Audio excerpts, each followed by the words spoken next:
Acharya in today's satsang, many questions that we have received have come up from the mystical poetry of Advait.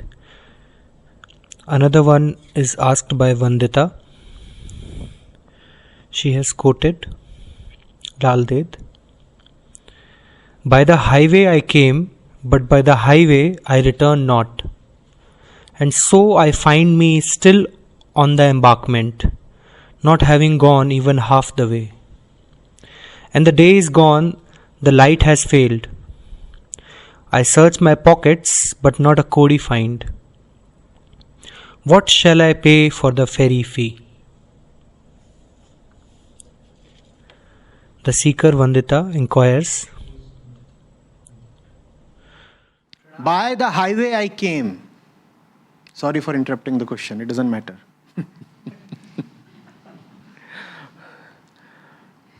By the highway I came. What is the highway? The womb and the birth canal are the highway. What is a highway? That is used every day by millions. Everybody is using the same road.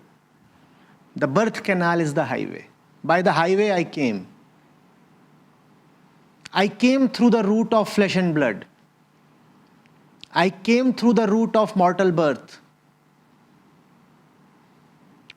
But she says, by the highway I do not want to return. I do not want to die the same way I was born. I do not want to die the same way I was born. I was born like everybody else. Just as everybody else is traveling on the highway. By the highway I came, but now I want to fly away. Is there a flyway? Somehow possible. Close to the highway? Probably there is, but it is very expensive. Very expensive. So she says, I don't even have 2 kauris. What is a kauri? It is an old unit of measurement of money. Just as you say, I don't even have 6 pence. If I keep using the highway, I will die the same way I was born. How are you born? You are born very, very unconsciously. Anybody who remembers his or her birth? Anybody? Oh. You don't even know how you came here. So even that is a second-hand account. What if you never came here? What if you are always here? How do you know that you are ever born? How do you know? Because everybody else is born? Because you are shown pics of your childhood and a certificate from the hospital? How do you know that you were ever born? Please tell me. Any first-hand experience, recall, memory, anything? Nothing. And when you die, are you conscious in the moment of death? Is there anybody who is conscious? Right in the moment of death, in the last moment of death. Anybody who is going to remember his death?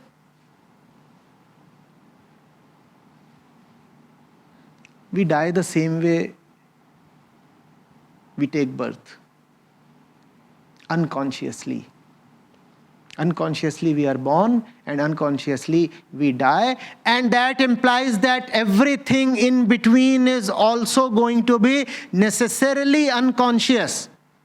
How can there be pure consciousness between 2 points of unconsciousness? That's the highway, It's a highway of deep unconsciousness. Advait is saying, by the highway I came, by the highway I will return not, I am determined, because it's a very bad highway.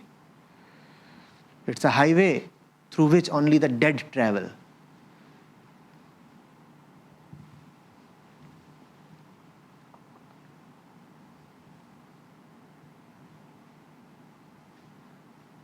I want to take the flyway. But the tariffs are steep. And I have nothing in my pocket. What do I do? What is the tariff? What are the charges?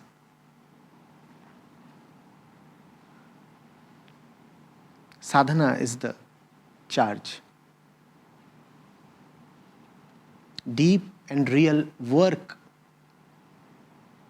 is the charge. That is what you have to pay. And hence that is what you have to firstly earn. That's what this life is for.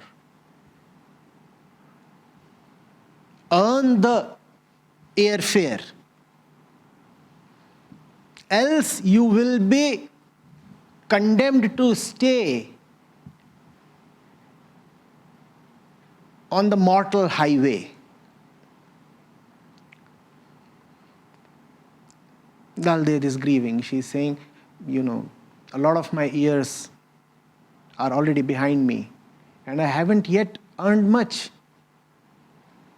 Any day the flight can announce its departure. Have I saved enough for the fare? She says, no, not yet. So I have to hurry up. That's what the entire spiritual process is about. Collecting the airfare so that you can rise up. Otherwise you stay crawling on the highway.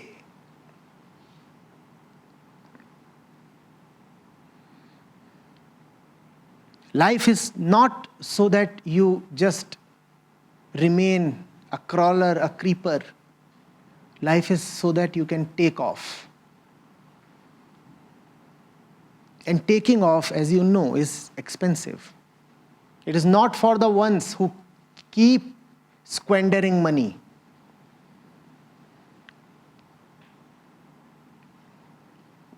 Are you getting it? You have to be a spendthrift. You have to save, you have to conserve. What?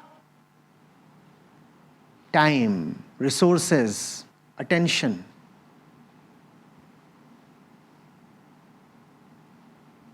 If you keep spilling all these needlessly, mindlessly,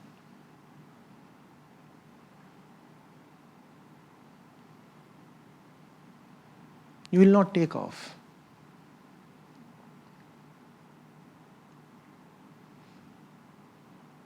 And remember, we do not know the flight schedule. We do not know when the boarding call might come. Do we know? And if it's getting too late for Lalleshwari, what does that tell about us?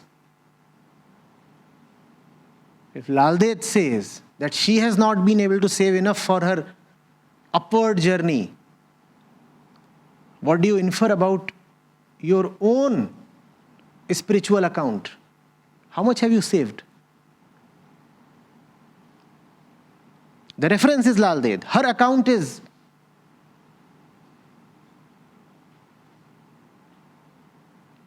not yet par. Can you infer something about your own account? What? Zilch. Oh no. Overdraft. Minus. Maybe Lalleshwari's account says 2 Koris or 6 pence. Our account says minus $1,000. And then we want to pay from this account to take the flight.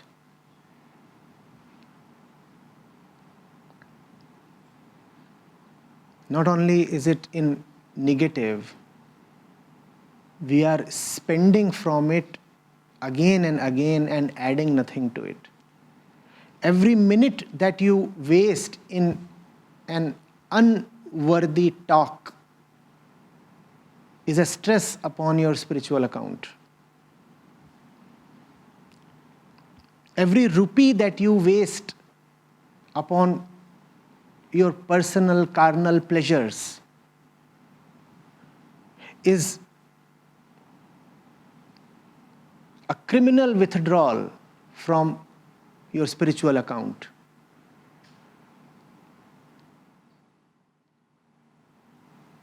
And the highway is anyway waiting.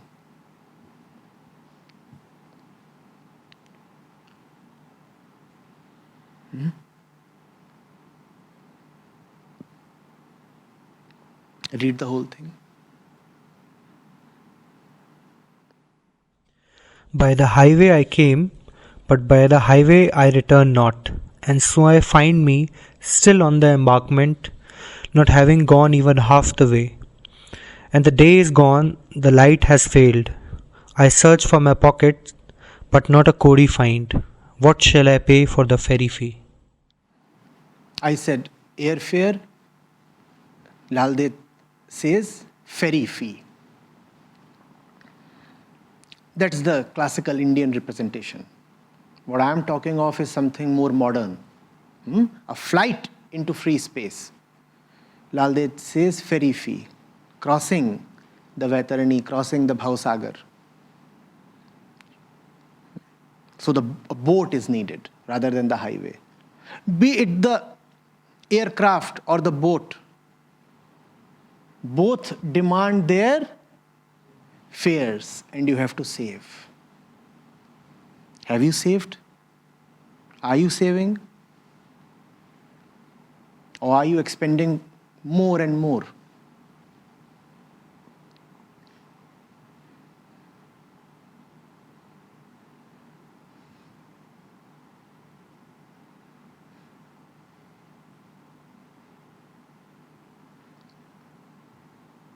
Ji, question.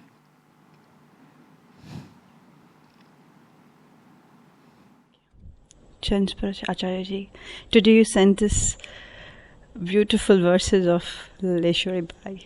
Just touched the heart. And this was one of actually my favorite because I know it contains a lot of stuff which I need to know.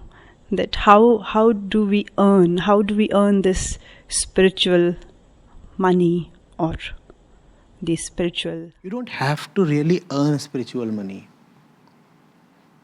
You already have a certain balance available to you when you are born. But then you also have to live, and living also consumes a lot of resources. Living entails expenses. So you have to decide whether you want to spend what you have for the purpose of materialistic, pleasurable living, or do you want to spend it towards a higher purpose? Nobody needs to give you time. Don't you have time? Time is your biggest resource. But we squander away our time in unworthy pursuits, don't we? Nobody is short of time. It's just that people use their time unwisely. Similarly, don't you have the capacity to know and understand? Don't you have the power to attend? You have all these. But then we start attending to all the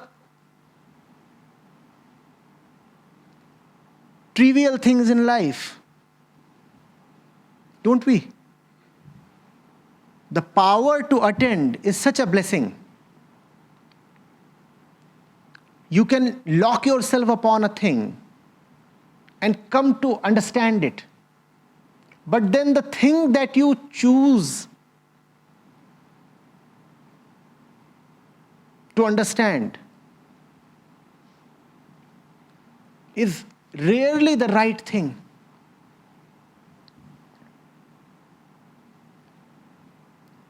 You have the power to choose your company, your place, your relationships. But the place you choose to be present at is hardly ever the right place. Nobody needs to give you something additional. You just need to make discreet use of what you already have. You know how to read, right? You know how to read. But just see what you choose to read. Using your ability to read, you can read a Krishna, Krishnamurti, a Kabir, a Christ. But then what is it that most of us prefer to read?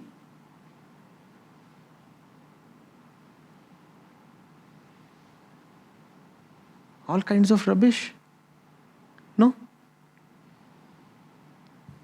Now, do you need to be taught to read that you already know of? You don't need to be taught to read. You need to decide better what to read. And that's sadhana.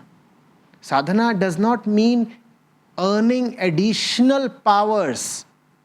Sadhana simply means making wise use of what you already have. And the one thing that you already have and waste mercilessly is yourself. Your time, your attention, your energy.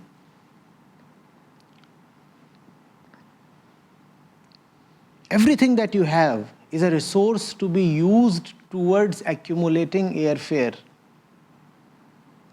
Memory is a resource, is it not? Is it not? Memory is a useful resource. But see what our memory is cluttered with. Is our memory cluttered with things that would enable our redemption? Yes, do we remember only stuff that would facilitate our salvation? Or do we remember all kinds of nonsense? Trite stuff that should have been forgotten long back. What is it that we choose to remember?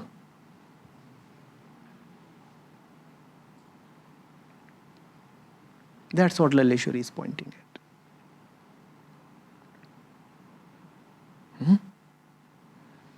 The ego loves to proceed on adventurous pursuits. Sadhana means going out and earning something additionally and then proclaiming to the entire world, see, this is what I have and you don't have this. Sadhana does not mean that. Sadhana is much, much more in the sense of negation.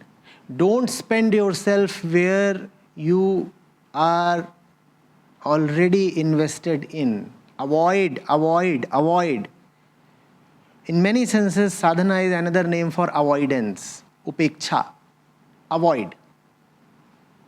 Avoid. It's such a great mantra. It can rival any other mantra. It can compete with the most effective mantras that mankind has known. Just avoid. A-V-O-I-D. Avoid. That's sadhana.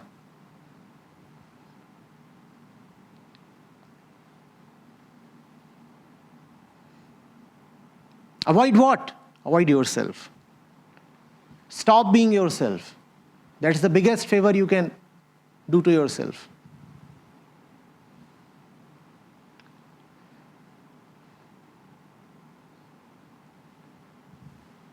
Come out of your own role. This role that you have chosen for yourself is awfully bad.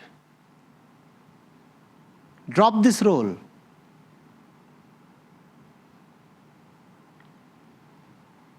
That's sadhana. Avoid being yourself.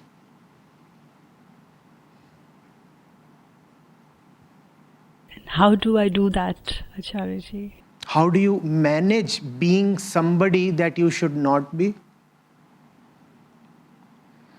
That's much more a difficult thing to do, and you coolly manage that. But when it comes to a far simpler task, you so innocently ask me, how do I do that, Acharya-ji?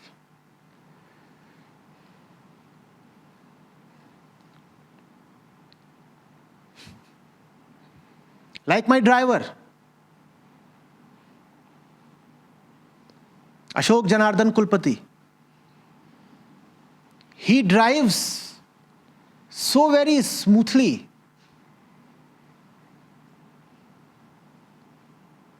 Almost in trance, at speeds bordering on the velocity of light. But when I ask him to drive at 60 or 80 or maximum 100, he similarly, very innocently probes me. How do I do it, Acharya-ji? Bugger, if you can do what you have been doing since the last 2 hours and breaking my back and neck, why can't you drive at 60? This is not a question. This is dishonesty.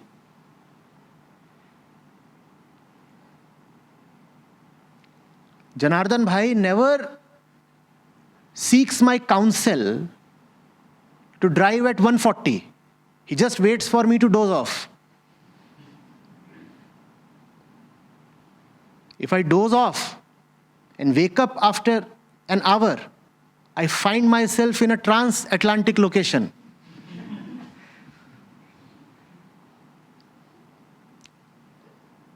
Then he doesn't need to take my counsel.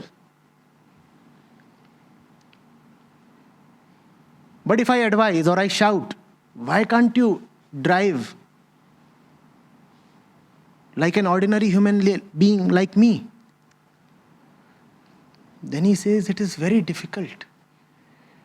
60 or 70, I will necessarily crash the vehicle.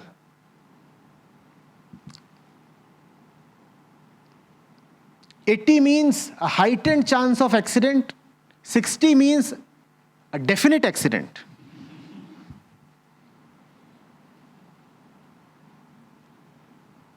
This is the kind of inquiry most spiritual practitioners have.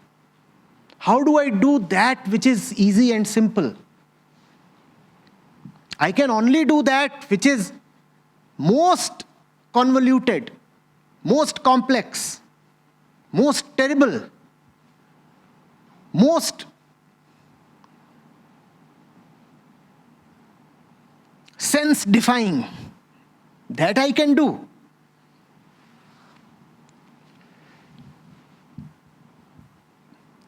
Do you understand how much it takes to live the life that most of us live? It is awfully difficult. And yet we manage. We must be congratulated.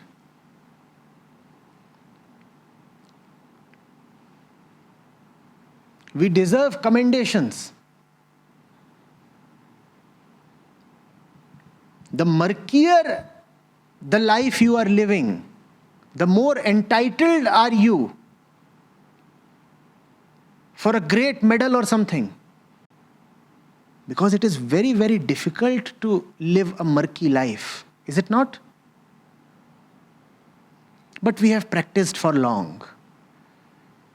And we have gained great expertise. So simple things, they do not appeal to us now.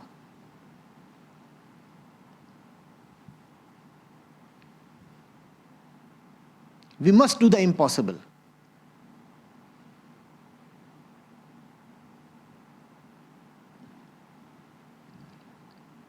Have you seen the extent to which people go just to defend their ego? Have you seen? Have you seen the kind of pains people take just to defend their falsenesses? Have you not seen, please? Have you not seen? Is it not much simpler to drop the false? No. But we'll go to any extent, take on any kind of suffering, just to defend the false ego.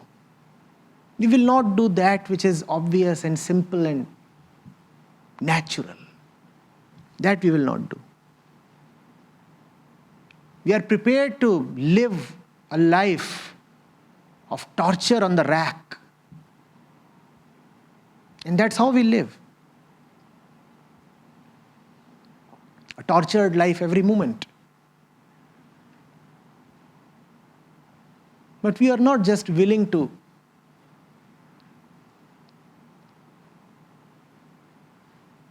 bow this stupid and stubborn head down and admit that we have been fools.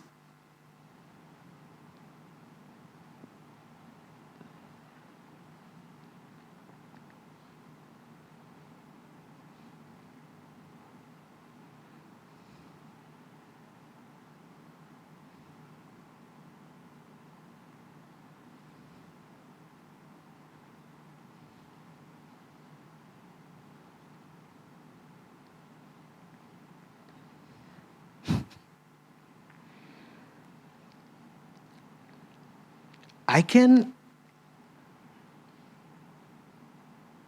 show you how you are executing yourself, torturing yourself by leading an unnecessarily stupid and evil life. And that is the only way I can convince you to return to simplicity. How else? But instead you ask me, Acharya ji, what is simplicity? How to be simple? How to be simple? By dropping the complex, that's all.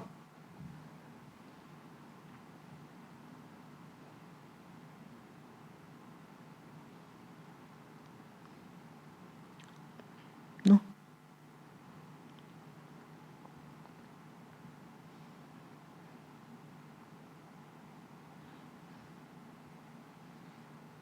No, what? Maya is not an abstraction. Maya is not a concept. Maya is not even in the mind.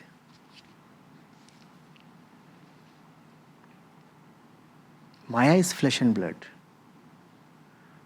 Maya is human. When I say these things and I look at your eyes, do you know what I see? I see resistance and defiance.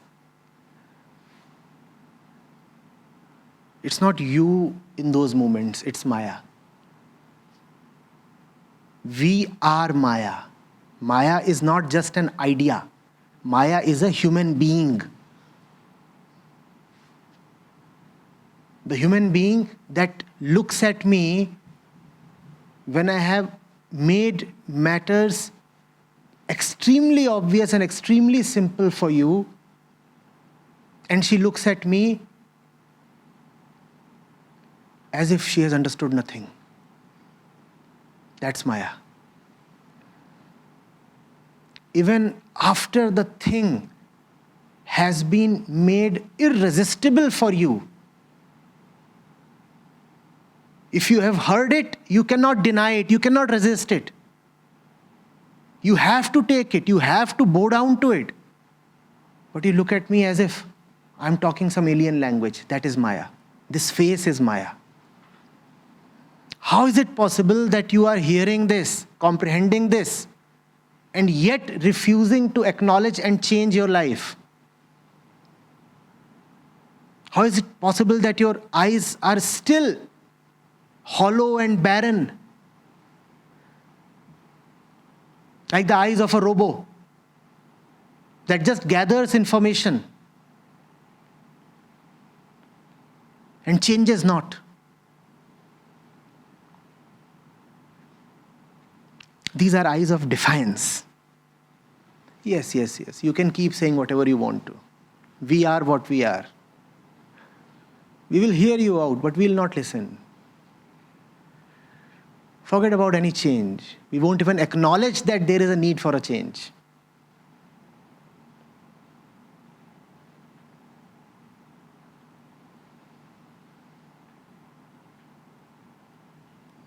These eyes that look at me as one looks at a wall.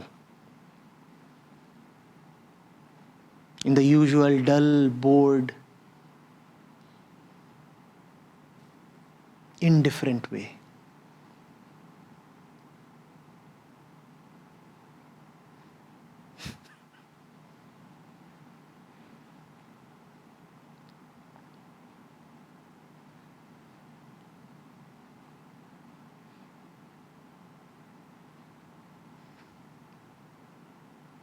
Isn't that a great horror? You can tell all that you can, and yet you are faced with somebody who will just not understand.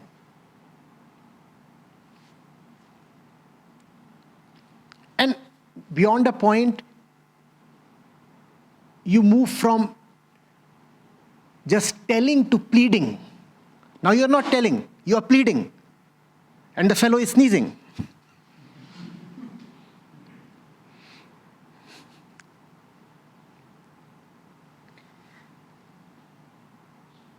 And you are almost on your knees. You are saying, please listen. And the thing in front of you just refuses to understand. It's adamant, I will not understand.